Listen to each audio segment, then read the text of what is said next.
What's up mga kamundo? For today's vlog ay tara samahan nyo ako magluto ng budget meal na sizzling sisig dito sa Japan mga kamundo. Yan, napaka good and quality niyan mga kamundo. Napakasarap niyan. Tara, simulan natin. Yan, gawa tayo ng sauce. Naghiwa lang tayo ng isang buong lemon. Tapos yan, kuha tayo ng bowl. Naglagay tayo ng mayonnaise. Tapos pisaan na natin yan ng lemon mga kamundo. Yan, kaninang hiniwa natin. At maglagay tayo ng toyo ng jowa mo. Oyster sauce, tapos kaunting asukal pampabalanse ng relasyon nyo. Hindi, charot lang. Tapos mekos-mekos mo na insa. After nyan, magpainit na tayo ng kawali. Yan, tapos ilagay na natin yung giniling natin mga kamundo. Yan, tapos halu-haluin nyo lang yan mga kamundo. At takpan na natin yan. Habang iniintay natin, mag-iwan na tayo dito ng sibuyas na ipantatoppings natin mamaya. Yan, nag-iwa lang tayo ng red onion mga kamundo. Saka itong white onion mga kamundo. Yan, tipid budget lang tayo dito mga kamundo sa Japan, no?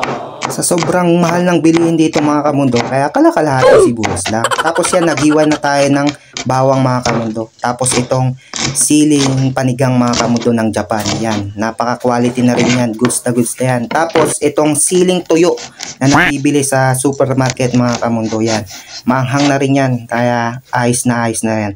At yun, buksan na natin itong niluluto natin mga kamundo. Tapos halu-haluin lang natin ng konti. Set aside natin yan. Lagay tayo ng konting mantika. Tapos gisa natin itong bawang at sibuyas mga kamundo. Yan. Tapos mekos-mekos mo na yan minsan para masarap na lalo yan. Tapos naglagay lang din tayo ng paminta dyan. Tapos asin. Tapos itong magic sarap na magpapasarap sa relasyon nyo mga kamundo. Charis! At yun mga kamundo, mekos-mekos mo na yan. Pagkatapos na ilalagay na natin yung sauce na ginawa natin kanina mga kamundo. Napaka-quality niyan mga kamundo. Wow, yan pa lang mga kamundo. Kita nyo, tapos pabasagan natin ng isang itlog yan mga kamundo. Yan, napakasarap yan.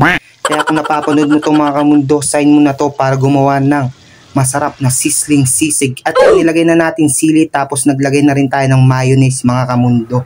At yan, napaka-goods quality na yan mga kamundo. Napakasarap niyan.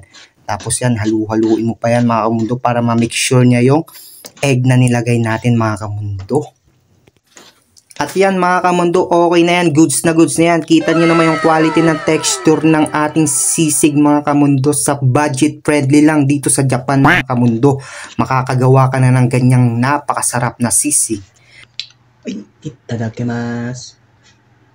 At kung umabot ka sa video na to mga kamundo, comment down below naman kung taga-saan ka para alam natin kung saan umabot tong video natin. Yun lang mga kamundo, napaka-quality. Maraming salamat sa panonood. Ay! Chane! Chane!